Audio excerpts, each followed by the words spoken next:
Então vamos à última aula dessa série de aulas de parsing, série de 2, né? Onde a gente vai ver um tipo diferente de parsing, que é o parsing de dependências. Essa aula corresponde ao capítulo 14 do nosso livro-texto. Ao final aqui, tem umas coisinhas de laboratório para a gente fazer, coisa bem bobinha, nem nada do outro mundo, não. As coisas do outro mundo vão vir quando o André estiver semana que vem aqui, vai cacetar vocês. Beleza.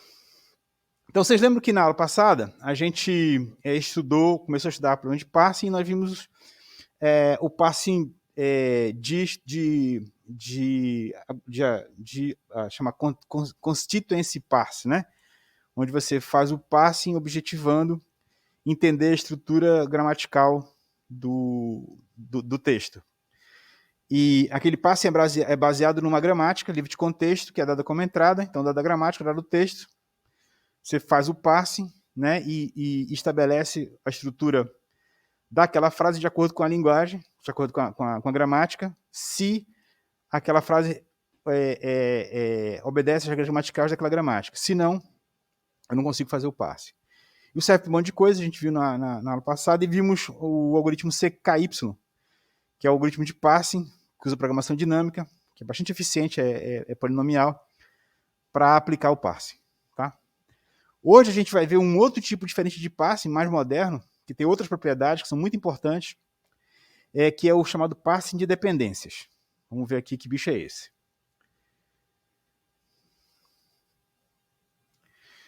Bom, nesse caso, a gente está falando de outro tipo de gramática, que é a chamada gramática de dependências. Nesse caso, então, a estrutura sintática de uma frase ela é descrita em termos de relacionamentos binários direcionados entre as palavras. No parsing que a gente viu, o parsing que é estrutural, o parsing constituency, né, de agrupamentos, a gente vê o papel de cada elemento na frase. Nesse caso aqui, o que é mais importante são o papel das palavras com relação às outras palavras que compõem essa frase, né? Que são esses relacionamentos que estão descritos aqui. Então tem um relacionamento da palavra Denver com true, da palavra flight com Denver, da palavra the com flight, e assim por diante. A gente vai já dar nomezinho para essas coisas todas aqui. Tá bom? Então, basicamente, o que a gente quer no parsing de dependência é descobrir dependências entre os elementos, entre as palavras da frase de entrada. Tá bom? Em formalismo de dependência, os agrupamentos de regras estruturais não têm muita relevância. Então, eu não tenho muita relevância aqueles agrupamentos que a gente descobre no parsing de agrupamentos. Não tem uma gramática que eu predefino aqui. Então, aqui é outra história. Tá? Eu quero entender como é que esses caras se relacionam. Tá? Então, em particular aqui, a gente vai ver esse exemplo aqui muitas vezes, né? Eu tenho 1, 2, 3, 4, 5, 6, 7 relacionamentos. Esse aqui não é um relacionamento, ele só diz quem é que começa a estrutura. E sempre aos pares. Tá bom? Sempre pares de palavras. E esses rótulozinhos aqui, a gente vai ver depois, eles têm alguma relação, que a gente vai ver depois qual é, com a própria nossa noção mesmo de elementos de frase, que a gente estuda, a gente está estudando lá desde o primeiro grau. Vocês vão ver aqui daqui a pouquinho. Beleza. Então, aqui tem exemplos de dependências. Tá? Então, os argumentos do verbo prefer, nesse caso, né, o verbo prefer, são diretamente ligados a ele na estrutura de dependência. Né? Então, o prefer, né, está ligado aqui com flight. Né? Então, eu tenho o I também ligado com prefer, de alguma maneira. Então, eu tenho esses argumentos em torno do verbo prefer. Tá? Olha, temos um cliente. Jonathan. Porra, esse cara tricolor, olha aí. Gente boa, não te falei? Gente fina, cara, tricolor.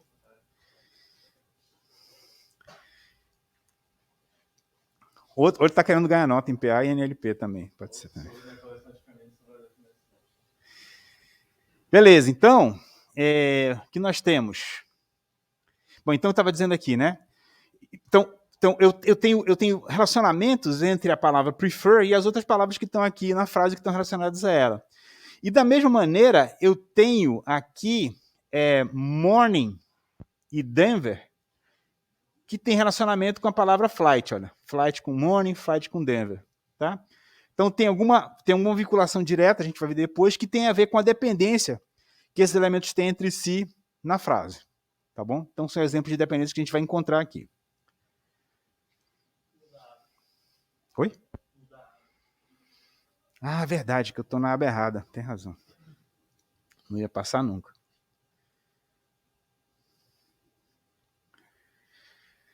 Beleza. Por que a gente estuda dependências entre os elementos da frase? Relações entre a cabeça, onde é que a seta se origina, e os seus dependentes, fornecem uma aproximação do relacionamento semântico entre predicados e seus argumentos também. Eles são diretamente úteis para muitas aplicações, como resolução de correferência, question answer, extração de informação, tudo isso tem a ver, a gente pode usar essa informação para esse tipo de coisa, tá certo? A gente depois vai ver, ao longo aí do curso, algumas aplicações de dependências. E o trabalho prático 5, que já está no ar, ele já usa esse conhecimento aqui para classificação, que é uma coisa que você já conhece também. Beleza. Então, quais são as relações de dependência? A nossa noção tradicional de relações gramaticais, que a gente tem lá do português, da nossa gramática, que a gente aprende desde pequenininho, serve de base para relacionamentos binários que compõem estrutura de dependência. Então, os argumentos desses relacionamentos consistem em duas coisas. Uma cabeça, ou head, em inglês, e um dependent e dependente. Eu vou chamar aqui de cabeça ou de head, dependent e dependente o tempo todo aqui, vocês sabem que é a mesma coisa. Os relacionamentos eles são classificados de acordo com a sua função gramatical do dependente com relação à sua cabeça. Tá? Então, sempre o relacionamento ele tem uma direção, ele é da cabeça para o dependente, e a setinha está da cabeça para o dependente. Então, por exemplo, a cabeça prefer, né? Dependente I. Tá? Nesse caso aqui, I é o sujeito de prefer, né? E a gente vai ver depois que o rótulozinho que a gente usa para identificar esse relacionamento de sujeito é esse aqui, N subject. Tá? Esse símbolozinho é usado universalmente, depois eu vou falar um pouquinho sobre isso. O relacionamento entre prefer e flight, né, ele é um objeto direto, né? O prefer é um objeto direto de flight. Desculpa, flight é um objeto direto de prefer. E nesse caso, do objeto direto, existe um nomezinho, um rótulozinho que eu dou para esse tipo de relacionamento, que é o DOBJ. DOBJ. Né? Flight e morning. Então, flight e morning também tem um relacionamento. Né? Que nesse caso chama-se NMOD, que é o modificador nominal. O the e o flight, né? O flight e o D, é flight em direção ao D, né? Flight em direção ao D. Deixa eu desligar aqui meu zap. Senão vai ficar piando aqui o tempo todo. Pronto. Então, relacionamento aqui pô. Tem alguém querendo falar comigo, parece, né? Agora é o Discord. Então, meu relacionamento de flight com D, né? É um determinante, né? O flight é um relacionamento determinante. Então, eu vou ter aqui, né, o det, que especifica o determinante. Houston e to, né? Então, eu tenho aqui uma preposição, né? To é uma preposição de Houston. Então, todos esses relacionamentos estão... Daqui a pouco a gente vai ver esses nomezinhos aqui todos. Mas, então, o passo de dependência, ele captura os pares, cabeça dependente, e o rótulo dessa dependência. Tudo bem?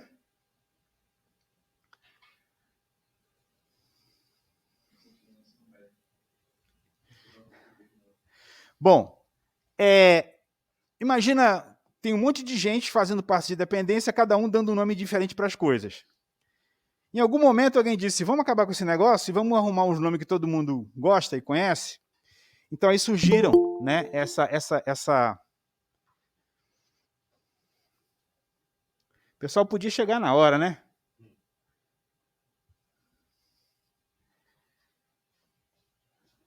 Então chegou esse conjunto, esse inventário padronizado de relações que são dependentes, são amplamente aceitas pela comunidade, que é chamado de Universal Dependencies. Isso foi publicado em 2016, já vinha sendo trabalhado antes, e todo mundo aceita um conjunto de rótulos que é praticamente fechadinho, né? Todo mundo que faz tree bank de dependência aceita dizer o seguinte, bom, vamos todos usar os mesmos rótulos que vêm dessas Universal Dependencies, tá certo? Então, tem um montão de Universal Dependencies, né? Mas na prática, tem aí umas 15, 16 que são as mais usadas. As outras são muito pouco usadas, embora sejam importantes também, né? Então, tem dois tipos principais de relações, que são chamadas de correlations. As relações oracionais, que em inglês é causal relations, vocês vão achar nos papers os caras chamando de causal relations, que descrevem papéis sintáticos com respeito a um predicado. Então, geralmente é o que tem a ver com o verbo, é o sujeito, o objeto direto, o objeto indireto. Geralmente, esses caras têm os rótulozinhos que são os causal relations. E as relações de modificação, os modifier relations, são formas de modificar a cabeça da relação. Geralmente são aplicados aos predicados mesmo, né? Por exemplo, sei lá, voo demorado, menino feio, essas coisas, né? Os modificadores mesmo que modificam os nomes. Esses são os tipos principais. Tem vários outros, como eu falei, mas esses aqui são os mais usados e que todo mundo, no fim das contas, usa. Tá? Porque são os mais comuns, pelo menos em línguas ocidentais, como o português, o inglês, o francês, o italiano, o espanhol. Né? Aba de novo. Porque o pessoal chega atrasado, né? Aí me obriga a ficar aceitando.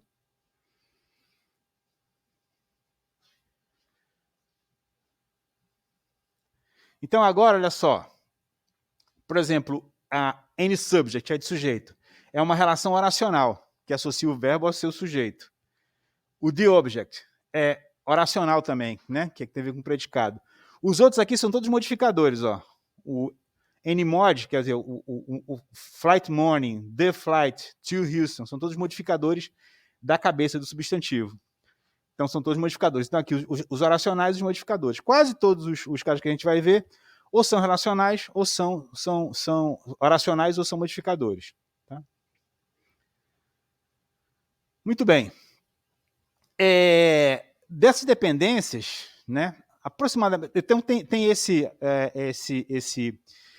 manual de anotação de relações de dependência sintática, que é um relatório técnico publicado esse ano, do pessoal da USP, onde eles ensinam, né, ou recomendam como é que você tem que anotar orações para criar tree banks em português. Né, basicamente padronizar isso aqui. Muito interessante, boa parte foi bom porque é difícil encontrar a tradução desses termos para português, esses caras fazem direitinho o trabalhinho, né? Fizeram um trabalho gigante, que tem todas as relações de dependências universais traduzidas para português, dizendo o que é isso na gramática em português. É super legal, porque facilita muito o trabalho. Eu peguei uma frase bem interessante que tem lá deles, diz o seguinte, que aproximadamente 17 das relações correspondem a 80% das ocorrências, ou seja, se eu pegar um conjunto muito pequeno das relações, que são essas 17 aqui, eu já cubro 80% dos casos. Então não preciso me preocupar com muitos tipos de relações. As demais, embora importantes, respondem por bem menos que 1% das ocorrências. Certo? Então, se eu me preocupar com essas 17, eu mato praticamente tudo. É o que a gente vai encontrar no dia a dia. Né? Então, essas aqui são importantes. E elas estão aqui, ó.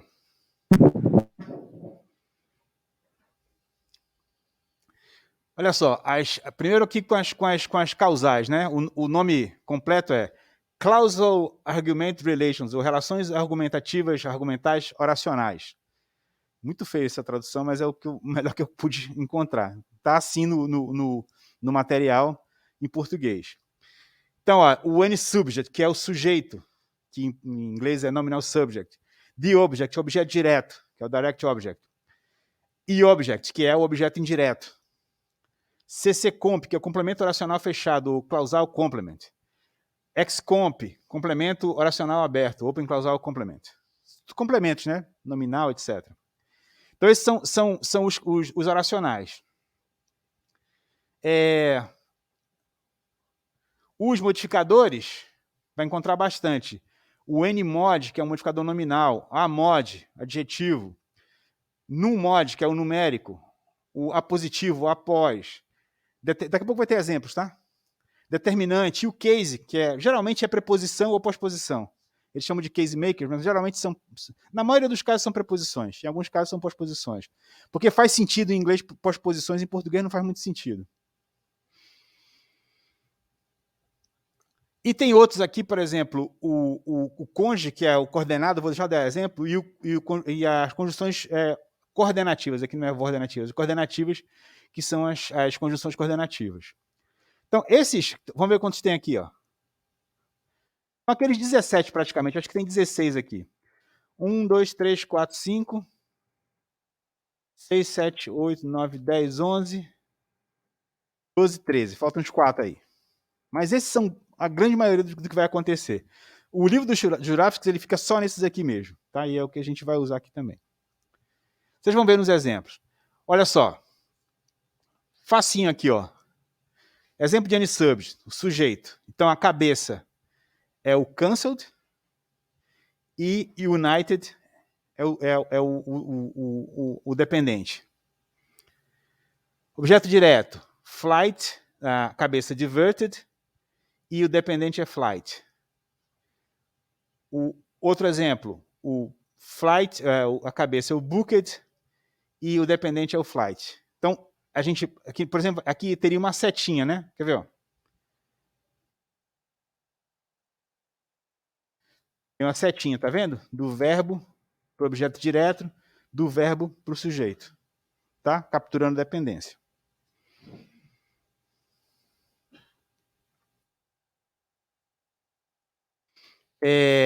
Objeto indireto. Booked é a cabeça e her é o dependente. Determinante. Flight é a cabeça, the o determinante.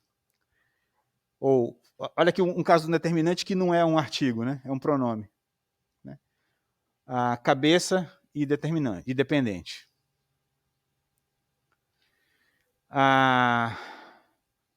E aqui eu coloquei também o nomezinho, né? Não, peraí, aqui são outros. Tá repetido, né? Não. Agora, olha só, o modificador nominal, a cabeça flight, money independente. Modificador adjetivo, flight cheapest, um adjetivo. Numérico, flights 100. Apositivo, tem um aposto, tá vendo? Unit com united. Coordenado, flew and drove, são dois verbos. Tá vendo aqui uma coordenação, os dois atuam juntos. Uma conjunção coordenativa que é o and, né? Marcador de caso, que aqui nesse caso é justamente uma preposição, through. Então todos esses casos são mapeados aí. Vejam que eles são os mais comuns, né? Muitos vocês vão falar uma frase que não é muito complicada, vai cair nesses casos aí sempre. Beleza? Bom, o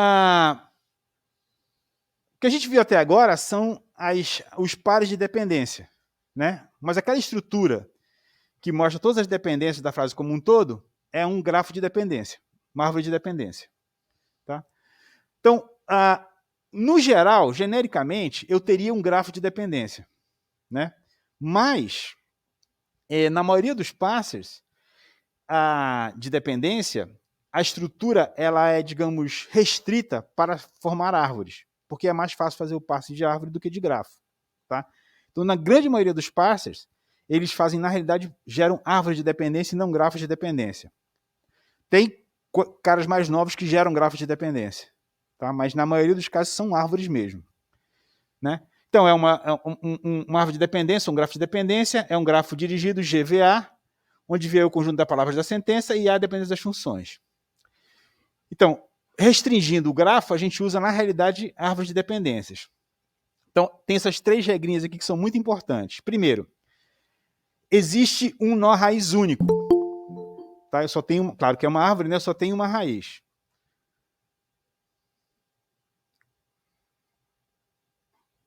Só tenho uma raiz.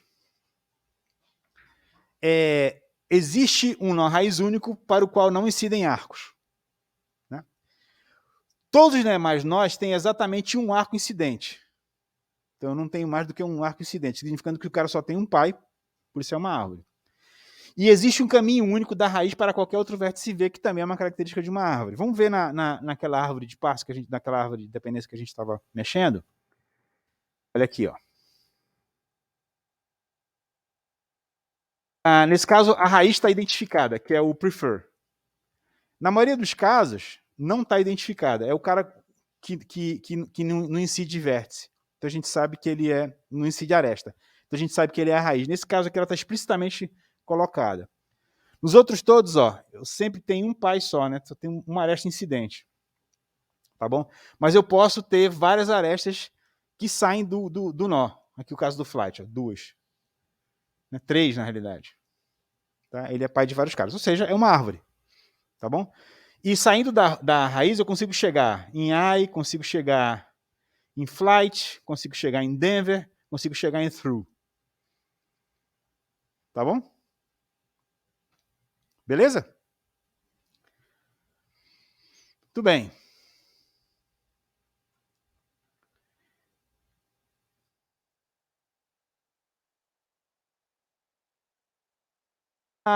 Uma outra importância, uma outra propriedade muito importante das árvores de dependência é a chamada projetividade.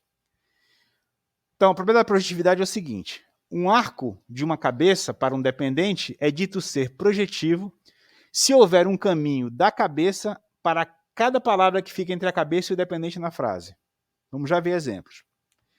Então, a árvore de dependência é dita projetiva se todos os arcos que compõem são projetivos. Veja que o fato de eu aplicar a projetividade me restringe ainda mais o conjunto de grafos de dependência que eu posso gerar. Tá? Não é absolutamente necessário que sejam projetivos. Existem algoritmos que fazem parse de estruturas não projetivas, mas é muito mais fácil se elas forem projetivas. Depois eu vou mostrar o algoritmo que faz o parse, vocês vão ver porque é mais fácil. Então, do ponto de vista computacional, o uso de árvores projetivas simplifica o processo de parse de dependência. Por isso que vocês vão ver na literatura todo mundo falando em projetividade. Deixa eu dar um exemplo aqui. Olha só. Esse cara aqui, ó, prefer e flight. Tá? Ele alcança todas as palavras que estão entre prefer e flight. Estão vendo? Então, ó, ele alcança the, alcança morning. Tá? Que estão entre prefer e flight. Denver, through, né? Flight para Denver. Então, entre flight e Denver, tem um through. Então, esse cara alcança through, estão vendo? Eu saio de flight, passo para Denver e de Denver para through. Tá? E aqui, claro que é, né? Então, todos os arcos daqui são projetivos. Esse aqui também é, olha. De flight para the tem morning no meio. E eu alcanço morning. Então, todos esses arcos aqui são projetivos. Portanto, essa árvore ela é projetiva. Essa árvore não é projetiva, por quê? Olha só. A flight para was, né?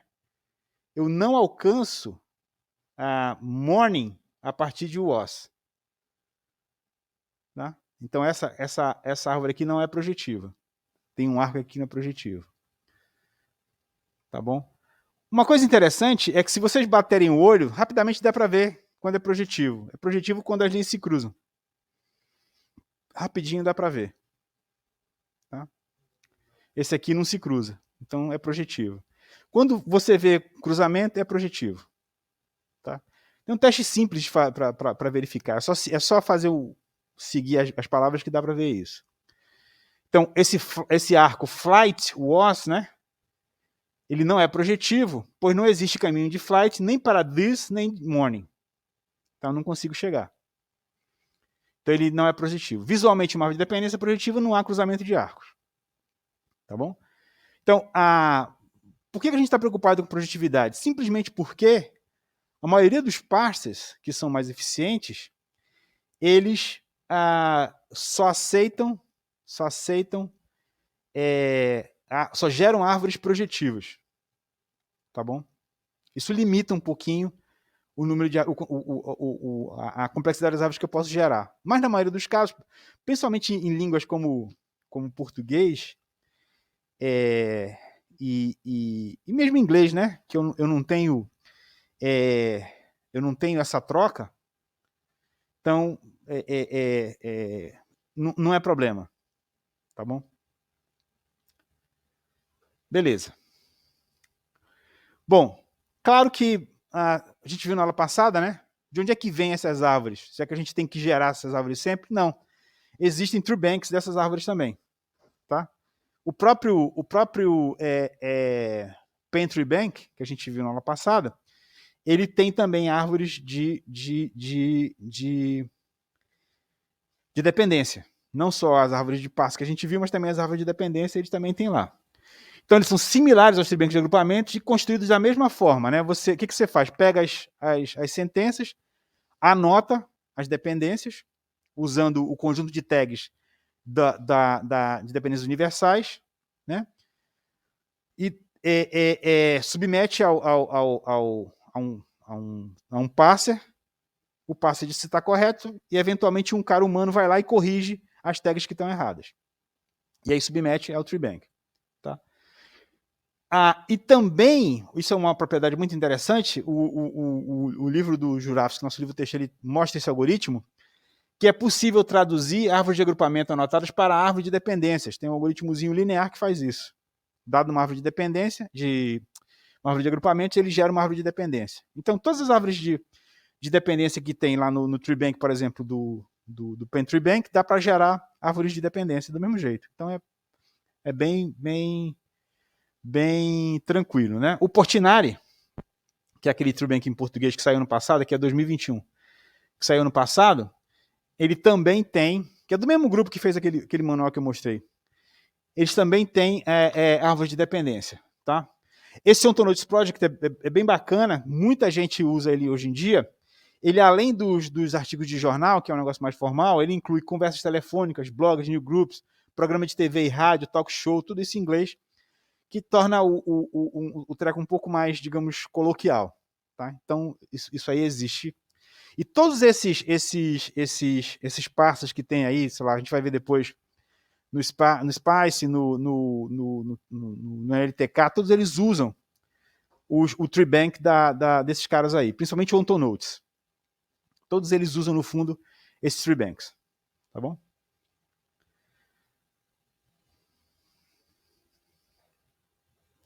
Acho que tá ficando sem pilha meu negócio.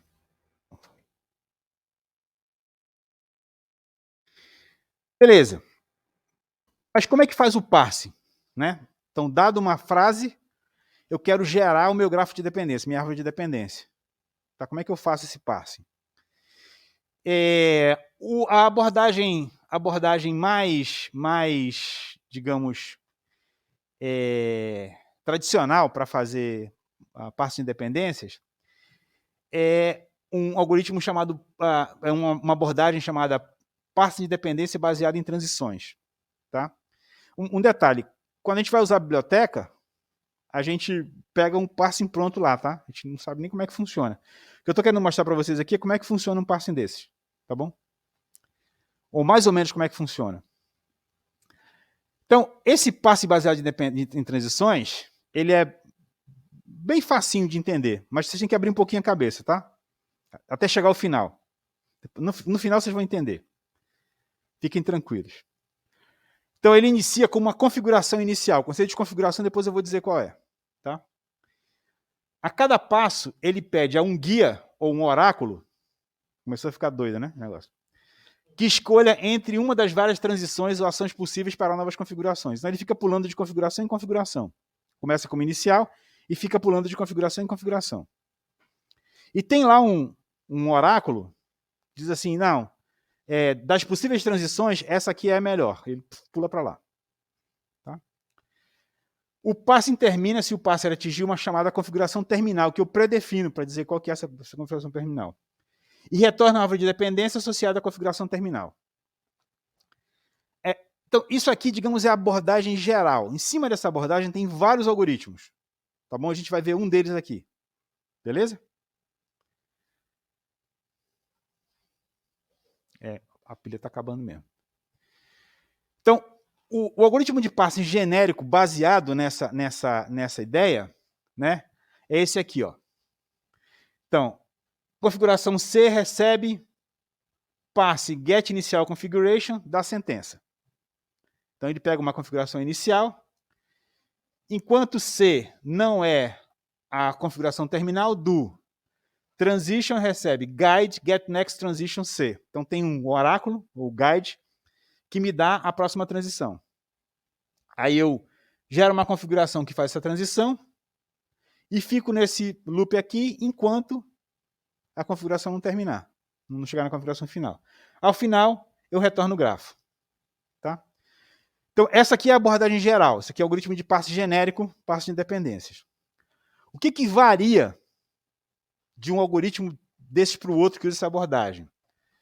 Então, muda com relação às configurações e às transições. Tá? Então, existem algoritmos, vários algoritmos diferentes que usam essa abordagem, e cada um tem um tipo de configuração e um tipo de transição. Tá bom? Vamos ver um desses, aliás, o mais simples,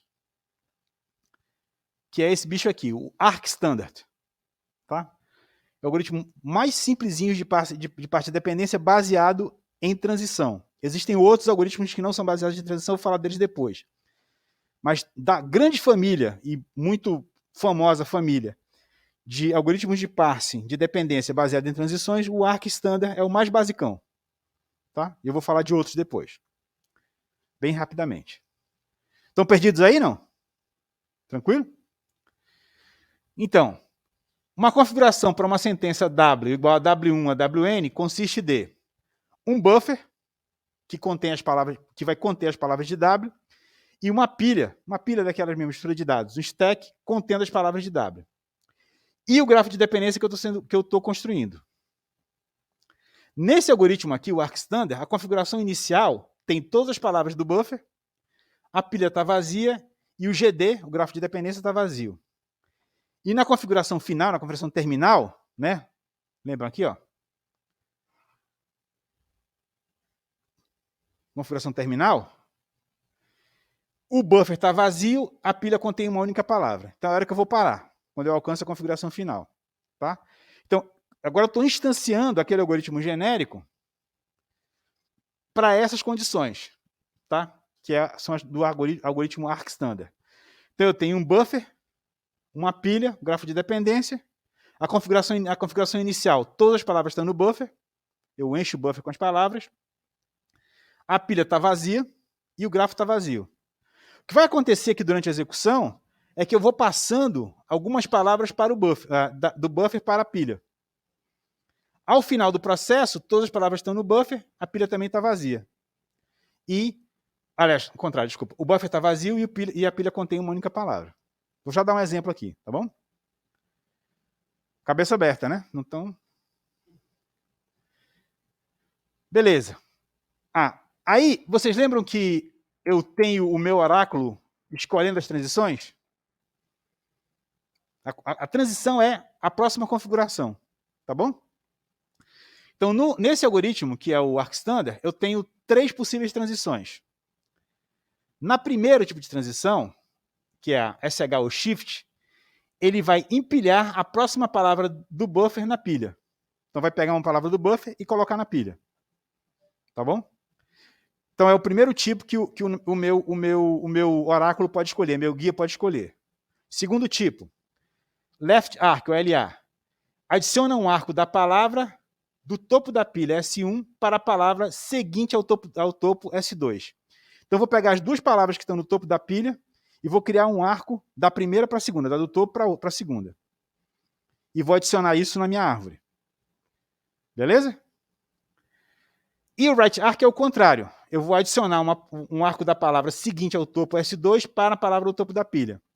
Então, na left arc, eu vou pegar um arco da primeira palavra do topo para a segunda do topo, e na right arc, da segunda do topo para a primeira do topo. Tá? Nesse caso aqui, eu vou tirar a S2 da pilha. E nesse caso, eu vou tirar a S1 da pilha. Tá? Então, essas são as três transições. São as três transições desse algoritmo que o meu guide vai escolher. Tá bom? Eu vou perguntar, qual é a próxima transição? T. Aí eu vou fazer essa transição. Ou seja, eu só posso fazer três coisas, que são uma de três coisas, né?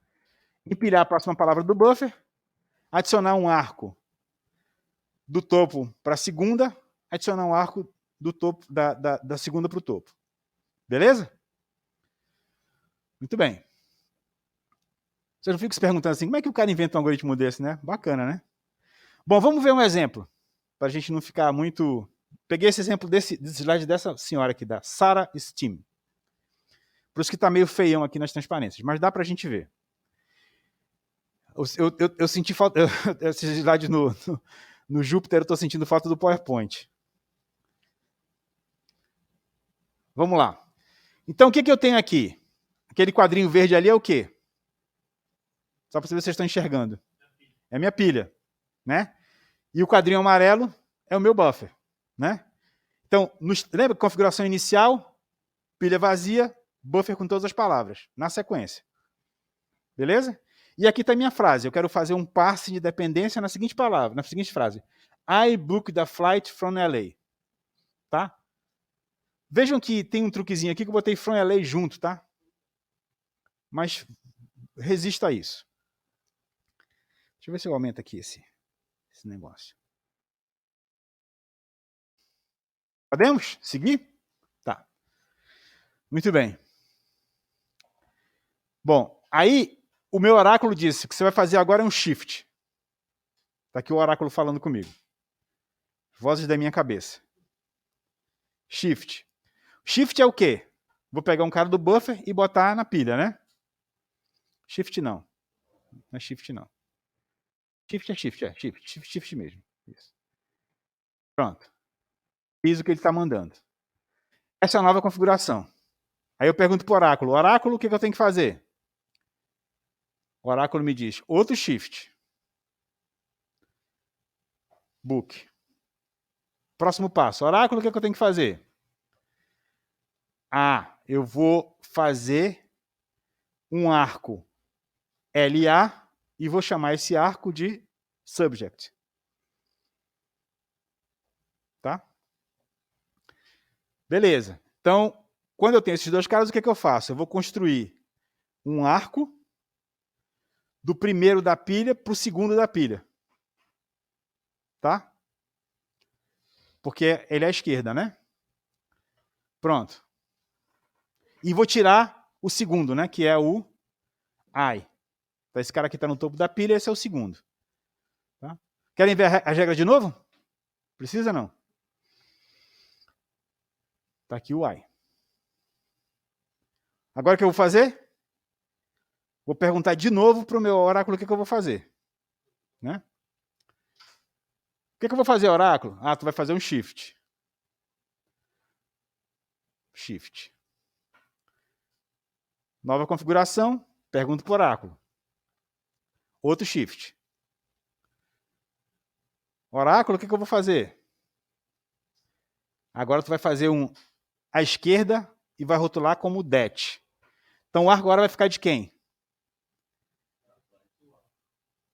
Flight para o A. E det. E tira o segundo, que é o A. Shift. RA Pmod.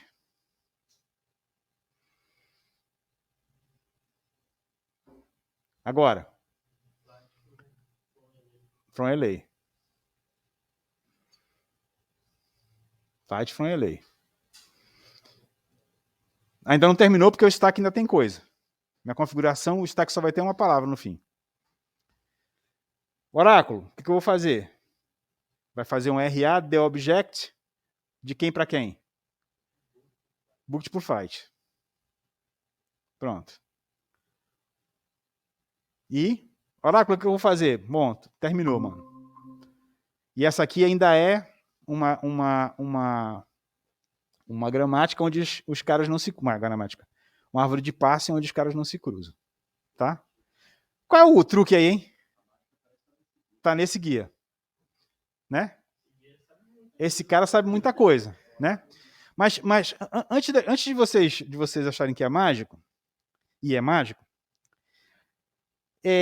percebam que esse algoritmo é um algoritmo muito bobinho. Toda a lógica do negócio está nesse guide aqui. Quase que eu dou spoiler. Está aqui no guide. Né? Mas fora isso, esse algoritmo é bem bacaninha. Aqui está só a sequência toda que vocês forem ver no notebook. Eu deixei a sequência inteira, caso vocês queiram abrir para olhar, um do lado do outro. Eu deixei pronto aqui, são 20 figuras. Sinto muita falta do PowerPoint fazendo o slide no Jupyter, cara. Bom, esse cara é ODN, né? Porque eu trato uma palavra de cada vez. Ele é linear, então não tem muita complicação. Ele é guloso, porque ele constrói só uma árvore. Ele não fica testando se tem várias árvores. Vocês lembram do CKY que a gente viu na aula passada? Ele é programação dinâmica, né? Porque ele gera várias árvores e tem que escolher uma. Esse cara aqui é muito mais vagabundo. Ele só gera uma e provavelmente, mas a gente não sabe se essa árvore é a melhor. E tem mais risco de propagação de erros. Bom, o guia, cara, vocês já sabem, é um classificador. Né? Um classificador, nesse caso, é um classificador com 3 classes. Certo? Concordam comigo? Ou fazer shift, ou RA, ou LA. É um classificador.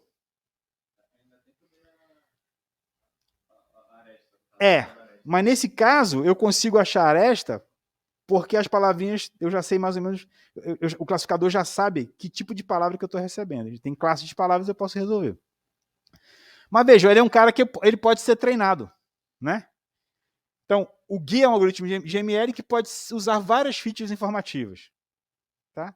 Então, no fundo, esse cara é um algoritmo baseado em treinamento. O que eu tenho que fazer? Eu tenho que treinar os guias num monte de árvores para ele tomar a decisão certa. Tá bom?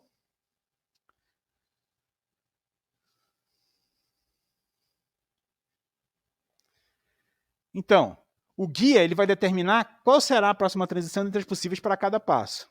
Então, a tarefa pode ser modelada como uma classificação, que é prever a próxima transição, que é a classe, dada a configuração atual. Então, o guia é treinado usando um conjunto representativo de árvores. Por exemplo, ele pode pegar as formas das palavras no topo da pilha, as próximas 2 palavras no buffer, etc. Vários possíveis de machine learning podem ser usados. Você pode usar árvore de decisão. Naive Bayes pode, mas não deve. Qualquer coisa, SVM. Né? No livro, obviamente, tem um classificador neural, que agora é de 2019. Que o bacana é que não precisa ser treinado, né? Não precisa, quer dizer, enfim, esse troço neural precisa de menos treino. E ele é muito mais preciso. Está no livro lá, esse QMZ, 2019, é um classificador neural para você fazer o guia. Tá?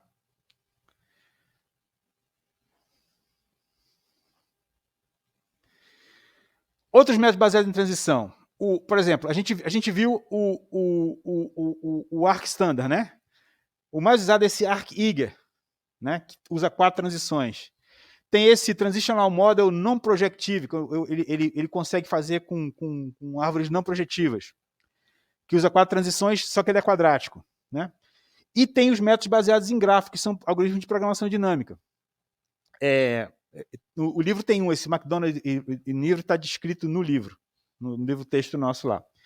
Eles são mais precisos, especialmente em frases longas. E eles são exaustivos, não são gulosos. Ou seja, eles vão gerar mais de uma árvore e eu posso decidir a melhor, parecido com aquele do CKY. Tá? Mas, via de regra, esses caras vão funcionar baseado num oráculo daqueles, num cara que precisa ser treinado. Né? É claro que a gente vai treinar onde? Nos treebanks. Tá? Mais fácil treinar nos treebanks. Todos os algoritmos utilizados, eles não dão necessariamente o melhor. Ou já existem? Não dão é melhor. Não dão, quer dizer, não necessariamente. Sim. Tá? Não necessariamente... é tipo o CKY, que a gente viu na aula passada. Eu estimo qual é a melhor baseado nas probabilidades. Mas não necessariamente essa é a melhor. Eu pensei, o TrueBank é true, né? É. Então, pega a base do TrueBank, passa no CKY, você gera Sim. melhores. Sim. Você tem essas O variáveis. classificador não erra? O classificador não erra? Sim. Então, se o guia, então o guia pode errar. Então, mesmo que o guia seja bom, bem treinado, papapá, não quer dizer que vai acertar sempre. Tá? É só por causa disso. Né? Aliás, uma maneira de avaliar, eu não tenho aqui no slide, mas no livro tem, é você justamente fazer a avaliação em benchmarks. Aí tu inventa sei lá, tu é pescador de NLP, arruma um outro algoritmo de parsing que é melhor do que os que tem aí, e tu vai mostrar que ele é melhor fazendo avaliação nos treebanks. Tá bom? A gente vai usar aqui diretamente, a gente vai pegar a biblioteca, pum, usou, tá? Mas lembre-se que pode estar errado. É só isso. Tá? E agora vocês sabem por que pode estar errado. Não é mágico. Embora pareça. Joia? Muito bem. Bom, tá aqui as referências, o capítulo 14 do Jurafsky, essa nota de aula da Sara Stein, que é da Uppsala Universidade da Suécia, que é muito bacana. E aqui o manualzinho de anotação de recursos da linguagem em português. Tá bom? Bom, beleza. Então, sobre parte de dependência é isso. Vou fazer agora, a gente fazer uma praticazinha, tá aí, os notebooks estão aí, talvez tenha que baixar coisa, não sei. Tem 2 notebooks de laboratório, um para gramática e outro para parte de dependência. Tá? Talvez tenha que baixar recurso, eu não sei como é que vai ser na prática. Tá? Então vamos ver como é que vai se comportar aqui. Então eu vou rodar aqui para a gente vendo aqui as bibliotecas que usam, como é que são usadas, essas coisinhas assim, tá bom?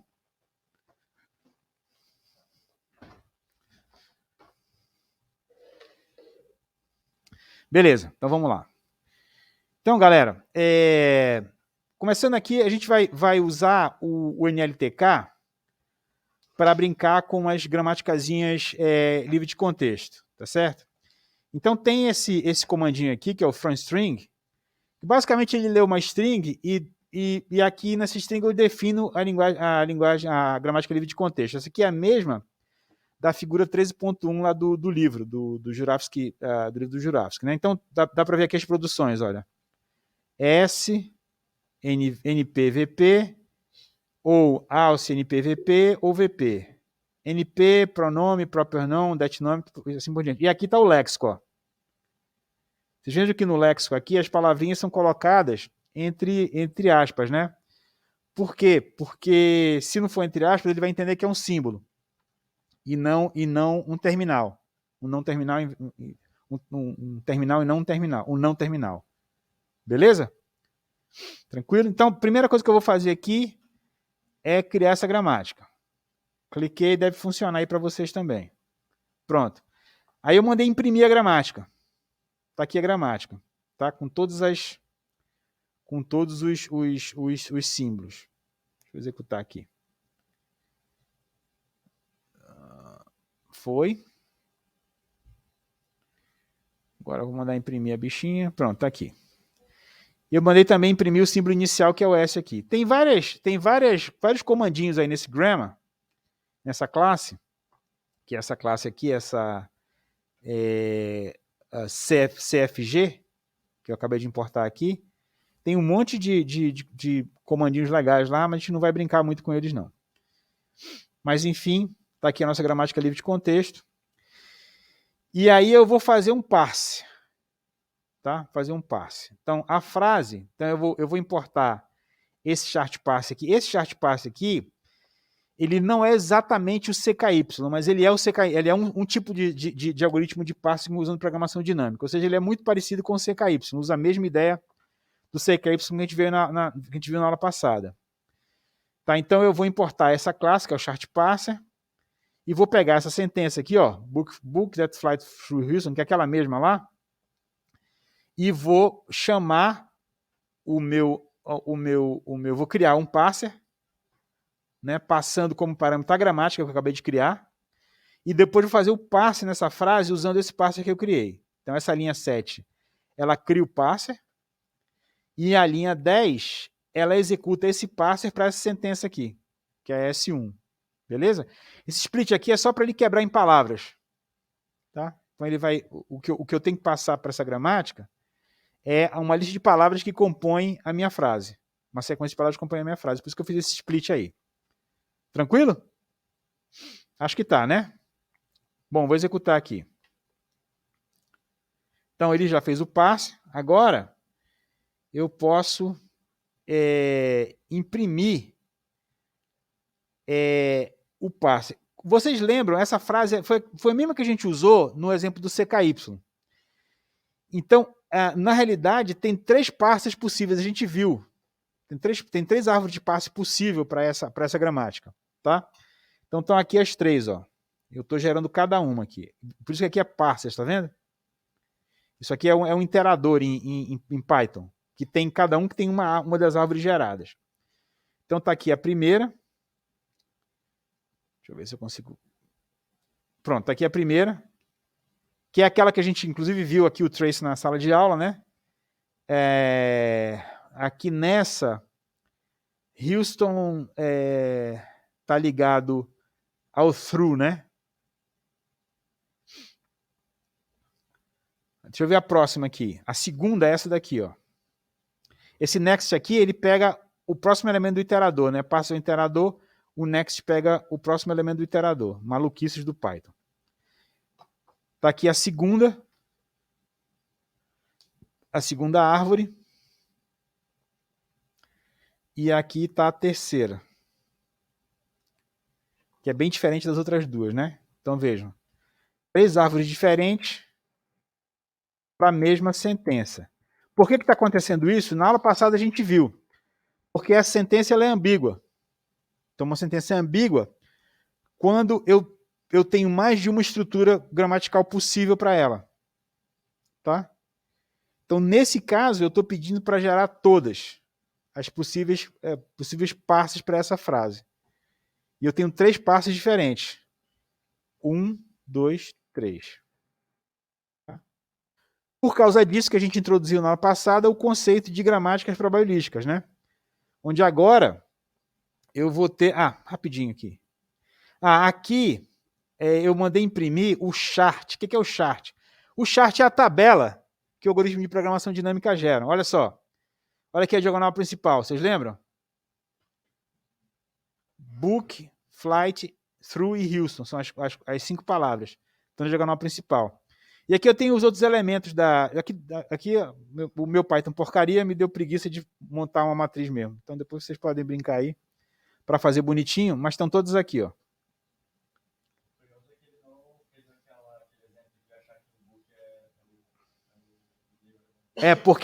Porque nesse caso exatamente. Beleza? Então, esse aqui é a tabelinha lá do... Que é aquela tabelinha que a gente viu aqui. Que eu mostrei aqui no exemplo. Tá? Só que nesse caso aqui, minha ignorância não me permitiu montar uma tabela mesmo, eu imprimi assim mesmo. Muito bem. Agora a gente vai ver uma outra gramática, só que nesse caso é uma gramática probabilística. Né? Qual que é a diferença entre a gramática livre de contexto probabilística para normal? São as probabilidades. Né? Agora eu tenho aqui, ó, as probabilidades associadas a cada lado direito, não terminal do lado esquerdo. Né? Então, VP, NP, PP, V, N, name, P, det, estão vendo? Então, lembre-se que essas probabilidades elas têm que somar 1, né? Tá? Então, se eu fizer isso aqui, eu consigo criar essa gramática. Vamos ver aqui. Vou fazer uma coisa aqui, ó. Eu vou pegar essa probabilidade aqui e vou mudar para 3. Estão vendo? A do VP. Vamos ver o que vai acontecer aqui. Ó, deu um pau aqui, né? Por quê? Ó a mensagem. Não está somando 1 as probabilidades, tá? Então, o NLTK tem essa coisinha bacana. Então, vou voltar aqui para o 0. Quanto era? 0? Deu um Ctrl Z aqui, né? Pronto. 0,4. Agora eu posso rodar. Está aqui a minha gramática. Tá? Ele aceitou a gramática, mandei imprimir as produções, está aqui a gramática. Beleza? Muito bem. Agora vamos fazer o parse. Tá? Da mesma maneira, eu peguei outra frase aqui porque eu peguei outra gramática. A gramática probabilística que está no livro do Giraffe está errada. Eu peguei uma outra na internet e agora eu estou usando esse Insight Chart Parser, que é o que eu uso quando eu quero usar o probabilístico. Tá? E aqui vou mandar fazer o parse. E de novo eu tenho duas aqui. Agora vejam que eu tenho associado a cada árvore, estão vendo aqui, ó? É a probabilidade. Vocês lembram como é que calcula essa probabilidade, né? Multiplica a probabilidade de todas as árvores, todas as arestas, todas as regras que compõem essa árvore. Tá? Então, nesse caso aqui, marginalmente, a primeira é melhor do que a segunda, né? A primeira árvore é a mais correta. Tá bom? Tranquilo aí, pessoal, até agora? Muito bem. Agora, vamos fazer usando um tree bank. Tá? Essas duas gramáticas que eu peguei aqui, eu construí na mão aqui, né? Gramáticas minhas, tá? Ou do livro, sei lá, peguei de internet e tal. Gramáticas pequenas. Agora vamos ver uma gramática maiorzinha, que é usando um tree bank. Tá? Então, o NLTK inclui um fragmento de 5% do corpus do Penn Bank. Tem mais ou menos 1.600 sentenças. Aqui eu estou imprimindo uma das sentenças do Tree Bank, estão vendo? É a 0100, a primeira. Tá? Vamos pegar outra aqui? Vou pegar 00, a 100, vamos pegar 038. Outra sentença. Aí.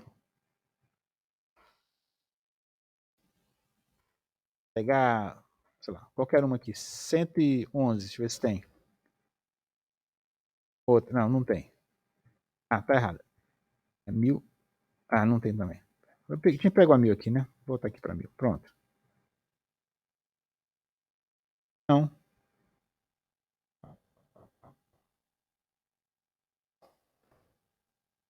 Zero 100. Pronto. Funciona. Então tem 1.600 aí. Aí tem, porque tem umas que estão no mesmo arquivo, aí está indexada, dá uma confusãozinha de vez em quando. Bom, mas essa é uma das frases. Veja que ela está anotada, tá certo? É uma frase anotada. Tá bom? Os tree banks, o que é que eles têm? Sentenças anotadas. Aí a gente viu na aula passada que a gente pode pegar e induzir uma gramática a partir do tree bank. Como é que a gente faz? A gente calcula as probabilidades das arestas com base na ocorrência delas no tree bank, certo? Então, o NLTK tem um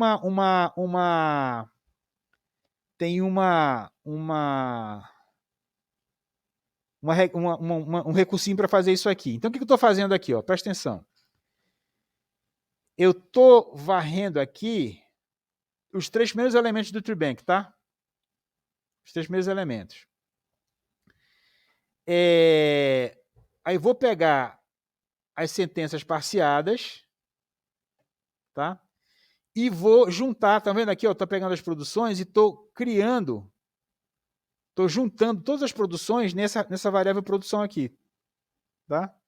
Ou seja, eu estou coletando várias árvores aqui e estou coletando as regras dessas árvores, tá? Que tem nessa variável produção. Estão vendo? Ó, eu estou passando aqui por as árvores de 0 até a 0, 1 e 2. Poderia pegar mais, tá? Poderia pegar todo o conjunto aqui, mas ia demorar. Então, estou pegando só 3, tá? Então, estou iterando sobre esses caras. Estou pegando a árvore que está parseada nesse cara.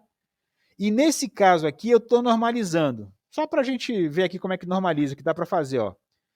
Essa aqui, ele vai transformar todas as regras desse tipo aqui, deixa eu mostrar aqui. Todas essas regras aqui, ó. Estão vendo essas regras que tem ou? Ele vai separar em 4 regras diferentes. Em vez de ter uma só, vai separar em 4. Esse recurso de normalização aqui, unária, tá vendo? Esse unary. Tá? E essa outra aqui vai gerar uma forma normal de Chomsky desses caras. Tá? Tem um parâmetrozinho aí, mas é tranquilo. Eu não precisaria fazer isso, tá? Só estou fazendo para mostrar que tem. Beleza? Então, quando eu termino de rodar aqui, o que eu fiz? Eu coletei todas as produções das gramáticas num conjunto de produções. Agora que eu fiz isso, deixa eu executar aqui. Ixi, o que aconteceu? Ah, tá, porque eu não executei o comando anterior.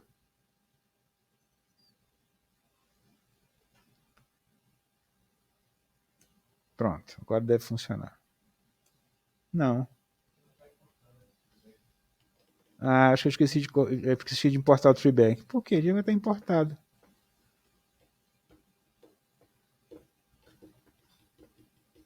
Bom, não vou consertar agora não, que a gente vai demorar aqui. Bom, mas o importante aqui, olha só. Aí, depois eu peguei essas regras, estão vendo? E fiz tá vendo aqui? O S é um símbolo inicial que eu criei aqui, ó. E aqui as produções que eu acumulei aqui, ó.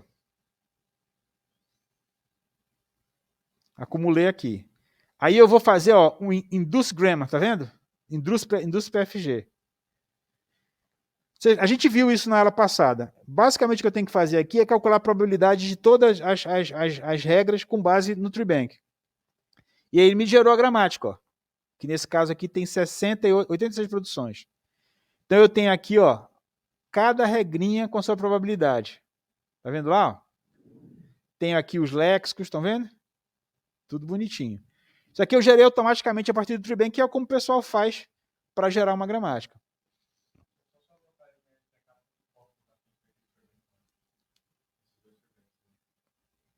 Como é que é? nltk.corpus. E? Por que não funcionou para mim, né? Vamos ver lá. Acho que eu já tinha feito. Pronto.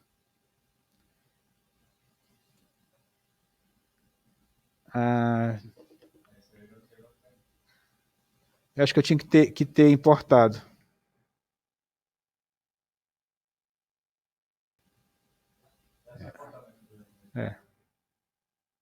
Pronto. Esse é o cara, então, que pega as produções e constrói uma gramática a partir das produções. Vocês não estão entendendo o que eu estou falando, não, né? Fala a verdade. Estão entendendo? Ah, então tá bom. Da aula anterior, exatamente. Tá? Aí aqui, ó, estou mandando gerar o parser. Estou fazendo o parser já de uma das... Eu peguei uma frase lá do TreeBank, que é a CS3, e mandei fazer o parser. É, o TreeBank de novo, né?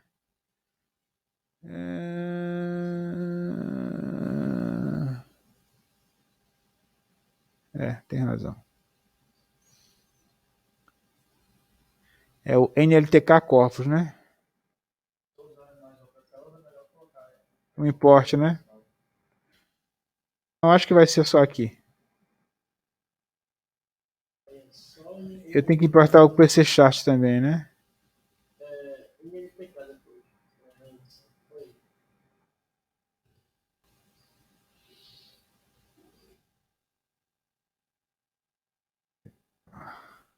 Pronto. Aqui é o passe daquela sentença lá. A sentença é essa daqui, ó. Pierre Van Viken, 61 years old, will join the board as a one executive director. Aqui está o passe dele. Beleza? Então, nesse caso, eu induzi uma gramática a partir de um TreeBank. Beleza? Tranquilo? E aqui está o chartzinho, tá? Que é a nossa nossa matriz. Tá? Muito bem. Beleza, agora vamos fazer a mesma coisa usando o Core NLP. Vendo aqui que o Core NLP é um dos generadores sintáticos mais usados mundialmente, é da biblioteca Core NLP de Stanford. Trata-se de uma biblioteca Java, requer a instalação do Java 1.8, também dispõe de um servidor que pode ser executado e acessado a partir do Python, suporta 8 línguas. Aqui tem uma execução, deixa eu tirar aqui do modo de slide, que eu tenho que botar isso aqui como slide, senão não vai funcionar. Slide. Vou ter que botar essa versão nova lá para vocês. Pronto. Muito bem. Ó, aqui, eu acho que o servidor está no ar. Quer ver? Deixa eu ver. Não, vai entrar agora. Ou então ele para e não vai entrar nunca. Eu tinha que ter, o preguiçoso do Python aqui, tinha que ter colocado um testezinho aqui, mas me deu preguiça também. Deixo para vocês, engenheiros de software. Eu acho que esse servidor está no ar, por isso que ele não está começando. Eu já vejo aqui. Se eu conseguir fazer o passo, é porque está no ar. Está no ar.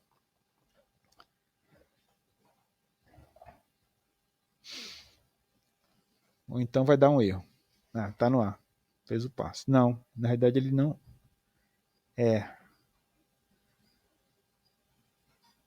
Deixa eu ver aqui. Acho que ele não está no ar, não. Pronto, está no ar sim. Pronto, tá aí o parser. Ou seja, só para ver, isso aqui é uma alternativa ao NLTK, tá? O Core NLP. E aqui tem uma outra. One morning I shot an elephant in my pajamas. Aquele famoso lá.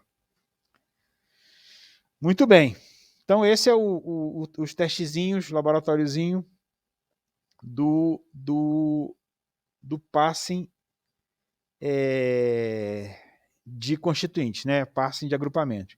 Agora vamos ver o outro, que é o passing de dependências. Muito bem, vou seguir aqui. Bom, nesse caso, seguindo aqui as sábias palavras do professor André, eu peguei o Spice, até para a gente ter mais um pacote na mão aí para usar. Daria para fazer também no NLTK, mas o Spice é exatamente projetado para aplicações, o que significa que não sobrecarrega o usuário com decisões sobre quais algoritmos usar para tarefas comuns. Realmente não tem nada para fazer no Spice, dá até raiva. Né? E diz aqui que ele é implementado em Cython. Cython é aquele bicho que você mistura C com Python, aí fica rápido. Bom, vamos lá.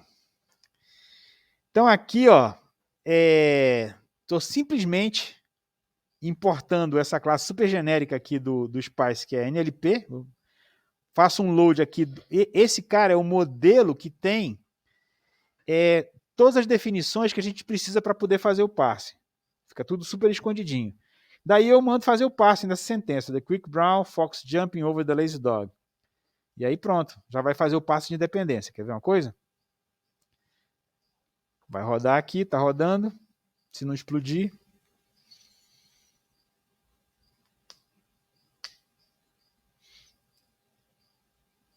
Esse modelo já está carregado, eu já baixei. Por isso que funciona. Pronto, fez o passe. Agora eu posso mostrar a árvore de dependência. Está aqui, ó.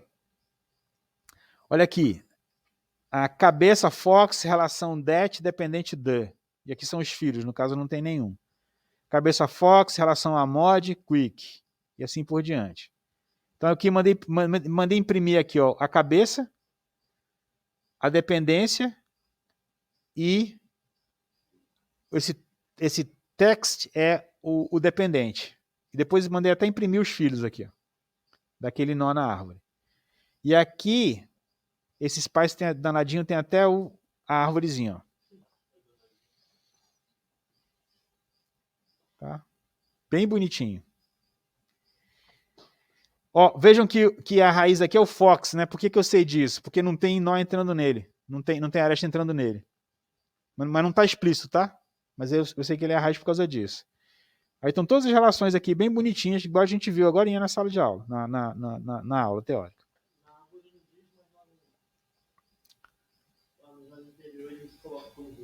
Ele coloca como root. Ele coloca como root. Tá bom? Então é bem molezinha, cara. Spice é um doce. Também fiz no Core NLP aqui. O Core NLP dá um pouquinho mais de trabalho, mas o resultado é basicamente o mesmo. Tem aqui não tá mostrando tudo. Deixa eu editar aqui um pouquinho. Ficou meio ruim aqui de ver. Deixa eu só editar aqui um pouquinho. Mas é basicamente a mesma coisa que eu fiz aqui, ó.